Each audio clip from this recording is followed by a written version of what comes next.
Even after Asia's economies climb out of the COVID-19 recession, China's strategy of frenetically building dams and reservoirs on transnational rivers will confront them with a more permanent barrier to long-term economic prosperity: water scarcity. China's recently unveiled plan to construct a mega dam on the Yalongzhangbo River, better known as the Brahmaputra, may be the biggest threat yet. China dominates Asia's water map, owing to its annexation of ethnic minority homelands, such as the water-rich Tibetan Plateau and Xinjiang. China's territorial aggrandizement in the South China Sea and the Himalayas, where it has targeted even tiny Bhutan, has been accompanied by stealthier efforts to appropriate water resources and transnational river basins, a strategy that hasn't spared even friendly or pliant neighbors, such as Thailand, Laos, Cambodia, Nepal,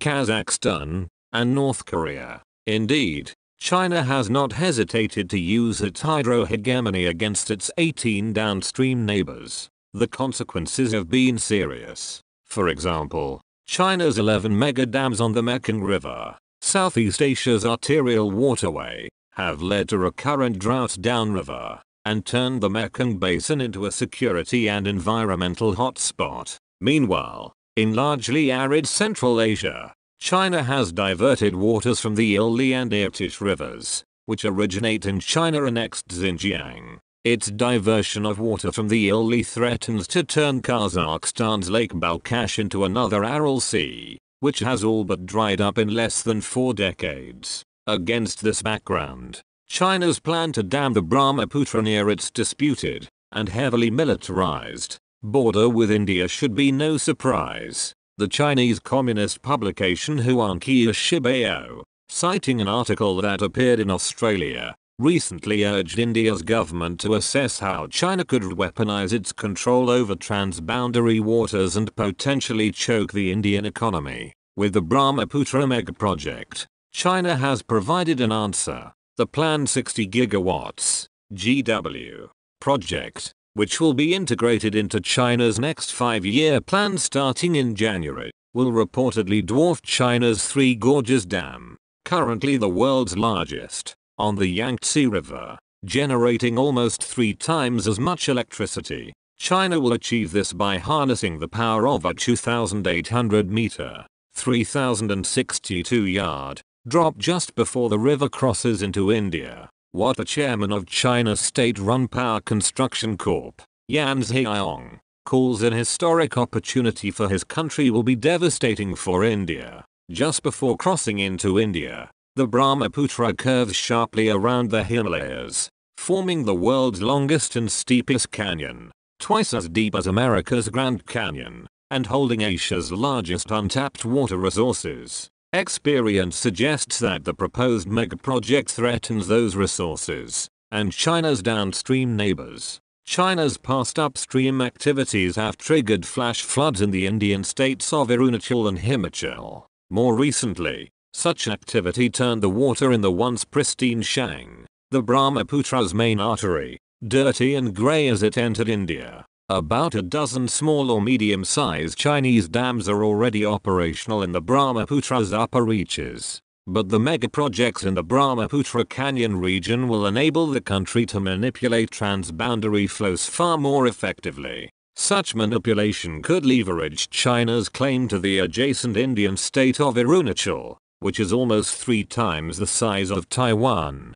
given that China and India are already locked in a tense, months-long military standoff, which began with Chinese territorial encroachments. The risks are acute, and yet the country that will suffer the most as a result of China's Brahmaputra Dam project is not India at all. It is densely populated and China-friendly Bangladesh, for which the Brahmaputra is the single largest freshwater source. Intensifying pressure on its water supply will likely trigger an exodus of refugees to India, already home to millions of illegally settled Bangladeshis. The Brahmaputra megaproject also amounts to a slap in the face of Tibet, which is among the world's most biodiverse regions and has a deeply rooted culture of reverence for nature. In fact, the canyon region is sacred territory for Tibetans. Its major mountains, cliffs, and caves represent the body of their guardian deity, the goddess Dorya,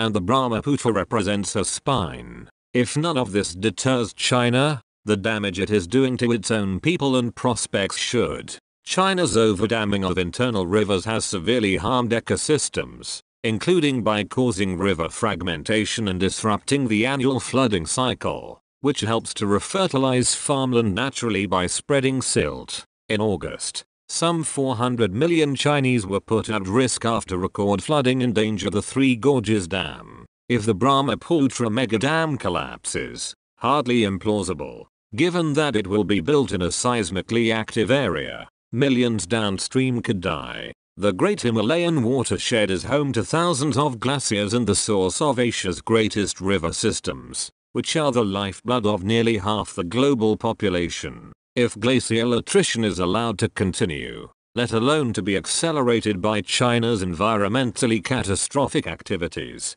China will not be spared.